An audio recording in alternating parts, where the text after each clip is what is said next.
Kalau untuk perkembangan kasus narkotika di wilayah Kabupaten Bantul itu sebenarnya BNN Kabupaten Bantul itu merupakan instansi vertikal di bawah Badan Narkotika Nasional Republik Indonesia yang melaksanakan kebijakan P4GN, pencegahan dan pemberantasan penyalahgunaan dan peredaran gelap narkotika atau prekursor narkotika di wilayah Kabupaten Bantul.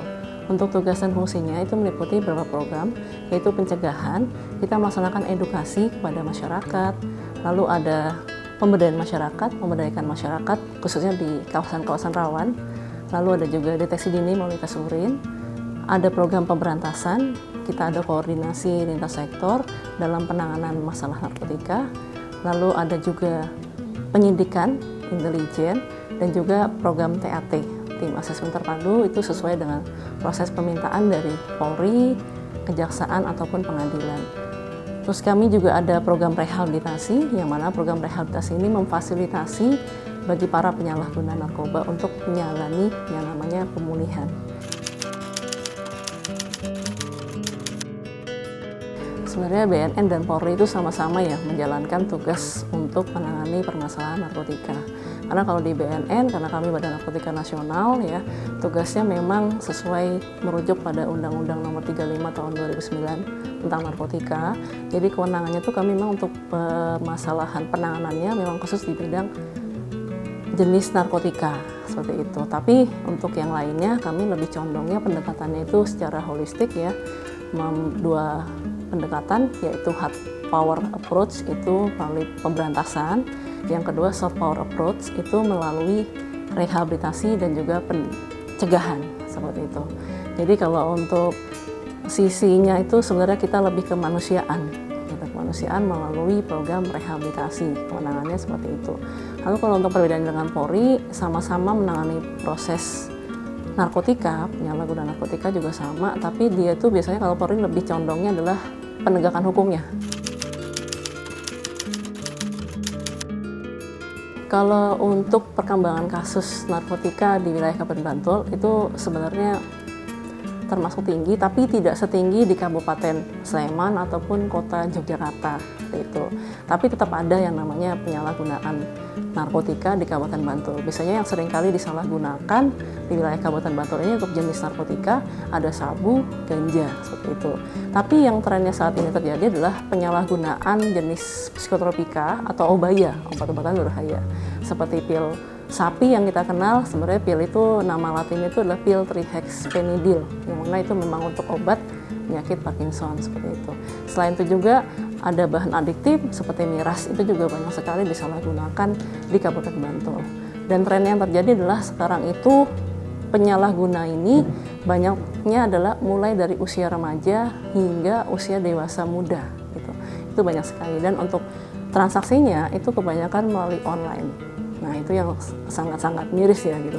Apalagi yang pil sapi ini juga peredarannya itu mereka cuma tidak hanya sebagai pengguna, tapi juga ada yang sebagai kurir, pengedar, bahkan sebagai bandar gitu. Kalau untuk kebijakan nasional yang ada saat ini, sesuai dengan Undang-Undang Nomor 35 Tahun 2009 tentang narkotika, memang diarahkan untuk program rehabilitasi seperti itu. Tapi ada dasar-dasar yang menentukan apakah seorang ini boleh ikut rehabilitasi atau hanya proses hukum seperti itu. Nah, dasarnya itu kita merujuk pada SEMA, ya, peraturan bersama dari Surat Edaran Mahkamah Agung Nomor 4 Tahun 2010, ya. Lalu ada peraturan Kepala BNN juga terkait penanganan penyalahguna, pecandu, korban penyalahgunaan dan lain untuk diletakkan dalam program rehabilitasi. Nah, kebanyakannya kalau selama ini yang kita tangani porsinya itu lebih condong diarahkan ke proses hukum. Tapi mereka itu juga bisa meminta untuk menjalani proses rehabilitasi. Atas dasarnya apa? Atas dasar keputusan dari yang namanya tim asesmen terpadu atau TAT. TAT itu sendiri itu terdiri dari BNN, lalu ada penyidik di sana, ada medis di sana, ada dokter, ya, dan juga kejaksaan dan lain-lain. Di sana itu nanti yang akan menentukan apakah seorang ini boleh ikut rehabilitasi atau tidak gitu. Jadi kalau program rehabilitasi secara umum itu ada program rawat jalan, rawat inap, seperti itu ya Mbak. Jadi kalau untuk kami BNN sendiri itu kami hanya menangani untuk program rehabilitasi rawat jalan, gitu. Yang mana di sana nanti pendekatan rehabilitasinya itu secara kesehatan dan sosial, gitu. Nanti bisa monggo silakan datang aja langsung ke klinik kami, Klinik Abi Praya Kabupaten Bantul untuk minta dilaksanakan program rehabilitasi. Itu gratis, tidak berbayar ya, karena itu memang dijamin oleh undang-undang gitu. Jadi tidak akan ditangkap kalau memang tujuannya adalah untuk memulihkan diri, menyembuhkan diri dari ketergantungan obat tersebut. Oke, kalau untuk prosedur menjalani rehabilitasi, silakan masyarakat siapapun boleh datang ke BNN ya, cari BNN yang terdekat di wilayahnya gitu. Kalau Bantul ya, kebetulan kami di wilayah Bantul, silakan monggo datang ke BNN Kabupaten Bantul untuk mengikuti program rehabilitasi. Cukup membawa KTP, identitas diri, boleh KTP, boleh SIM dan lain-lain, didampingi oleh keluarga gitu. Jadi boleh didampingi oleh keluarga, tapi kalau khusus untuk yang di bawah umur ya, belum mempunyai KTP khususnya, itu wajib didampingi oleh orang tua atau walinya, seperti itu. Nanti datang ke sana, mengisi formulir pendaftaran. Nanti setelah mengisi formulir pendaftaran akan dilakukan screening. Screening itu biasanya di tes urin, lalu dilakukan yang namanya assessment untuk melihat sejauh mana sih tingkat ketergantungannya. Itu nanti akan menentukan apakah dia harus rawat jalan atau rawat inap, seperti itu. Karena biasanya orang-orang itu masih ada rasa takut untuk datang ke BNN. Karena takutnya itu takut ditangkap. Nah, satu takut ditangkap. Yang kedua, ketika dia datang ke BNN, dia merasa takut seperti sebagai pelapor gitu ya. Jadi takut incaran dari para pengedar atau bandar ini gitu. Takut melaporkan mereka, padahal enggak kan gitu. Nah, yang kedua, stigma masyarakat. Ini yang sangat agak sulit ya, stigma masyarakat. Ketika orang tahu kita sebagai pengguna, kadang-kadang masih sebagai aib gitu. Apalagi keluarga juga kadang-kadang seperti itu. Padahal sebenarnya itu bukan aib, itu adalah penyakit.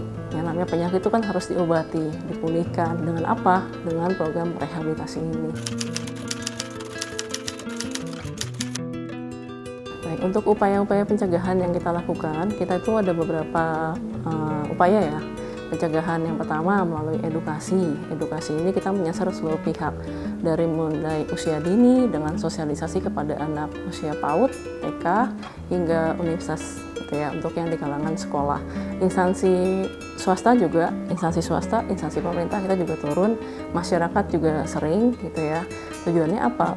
Tujuannya untuk mematahkan stigma bahwasanya kalau memang sebagai pecandu, pengguna, korban penyalahguna itu tidak akan ditangkap dan itu akan direhabilitasi. Selain sosialisasi secara tatap muka, kita juga ada yang namanya keliling gitu. Keliling ke tempat-tempat wisata ataupun tempat-tempat keramaian seperti tempat wisata, pasar dan lain-lain. Lalu kita juga memasang yang namanya media-media gitu, media-media himbauan. Ada berupa poster, spanduk, ya, baliho, dan juga melalui media-media lain seperti radio, media online dan lain-lain. Tujuannya supaya masyarakat itu tahu bahwasanya kami itu BNN itu dekat dengan masyarakat. Terus kita juga ada yang namanya advokasi kebijakan, di mana kita itu mendorong wilayah pemerintah kabupaten khususnya ya kan, untuk membuat suatu kebijakan atau regulasi terkait P4GN. Dan alhamdulillah di Kabupaten Bantul kita sudah punya yang namanya Perda Peraturan Daerah Kabupaten Bantul nomor 8 tahun 2023 tentang fasilitasi P4GN, pencegahan dan pemberantasan penyalahgunaan dan peredaran narkoba. Selanjutnya kami juga membentuk yang namanya kelurahan-kelurahan itu menjadi kelurahan bersinar, kelurahan bersih narkoba. Di Kabupaten Bantul sudah terbentuk sebanyak 12 kelurahan bersinar yang sudah di-SK-kan oleh Bupati Bantul, Mbak. Jadi masih banyak PR sebenarnya, dari 75 kita baru 12 gitu. Terus pemilihannya apa? Kawasan rawan yang kita tuju terlebih dahulu, yang kita bentuk sebagai kawasan bersih narkoba. Kita alhamdulillah sudah WBK, Mbak, gitu ya. Itu juga merupakan suatu respon dari masyarakat yang mulai menerima kami ya. Kita lakukan yang namanya itu survei kepuasan masyarakat untuk mengecek sejauh mana sih masyarakat tuh puas dengan program-program yang kita laksanakan, seperti itu. Survei itu dilaksanakan per 3 bulan sekali, dan alhamdulillah ini tahun kemarin itu meningkat nilainya gitu, sehingga kepercayaan masyarakat terhadap BNN itu sudah mulai meningkat dan positif. Dan banyak sekali masyarakat, ya, instansi itu juga banyak yang meminta untuk dilaksanakan yang namanya program sosialisasi. Jadi mereka itu kesadarannya lebih aware. Dan juga banyak sekali laporan aduan dari masyarakat ketika dia melihat adanya penyalahgunaan narkoba di lingkungannya, dia mulai melapor, berani melapor. Juga sudah banyak sekali masyarakat itu mulai berani untuk melaporkan dirinya untuk ikut program rehabilitasi secara mandiri, sukarela. Jadi kalau untuk pesan-pesan dari kami, yang pertama dan utama sudah pasti jangan pernah coba yang namanya narkoba, selalu tolak dan hindari yang namanya narkoba. Karena ketika kita sudah terjerat yang namanya narkoba itu akan sulit sekali lepas dari jeratannya. Jauhi yang namanya narkoba. Yang kedua, kalau memang melihat silakan laporkan penyalahgunaan narkoba tersebut di lingkungan masyarakat. Supaya apa? Supaya yang namanya yang perusak generasi bangsa ini, baik kurir, pengedar, bandar, bisa segera ditangani. Lalu yang ketiga, apabila sudah ada ya masyarakat yang sudah terlanjur menyalahgunakan narkoba sebagai pengguna, penyalahguna, korban penyalahguna, monggo nggak perlu takut ya, karena memang sudah dijamin oleh undang-undang yang ada saat ini bahwasanya sebagai pengguna, penyalahguna, korban penyalahguna, pecandu itu tidak akan ditangkap, tapi akan dilakukan yang namanya rehabilitasi. Rehabilitasi gratis, jadi nggak perlu takut, tidak akan ditangkap. Ya. Terus yang keempat itu kita harus jaga lingkungan sekitar kita, ya. Kita upayakan untuk menjadi lingkungan yang bersih dan bebas dari penyalahgunaan narkoba dengan melakukan hal-hal yang positif. Jangan lupa benteng keluarga itu adalah yang utama, gitu. Karena kebanyakan yang terjadi adalah anak-anak remaja yang menyalahgunakan narkoba itu berawal dari masalahan keluarga, seperti itu. Dan ayo kita bersama-sama dukung untuk menciptakan yang namanya Bantul Bersinar, ya, bersih narkoba, menuju yang namanya Indonesia bersinar, bersih narkoba.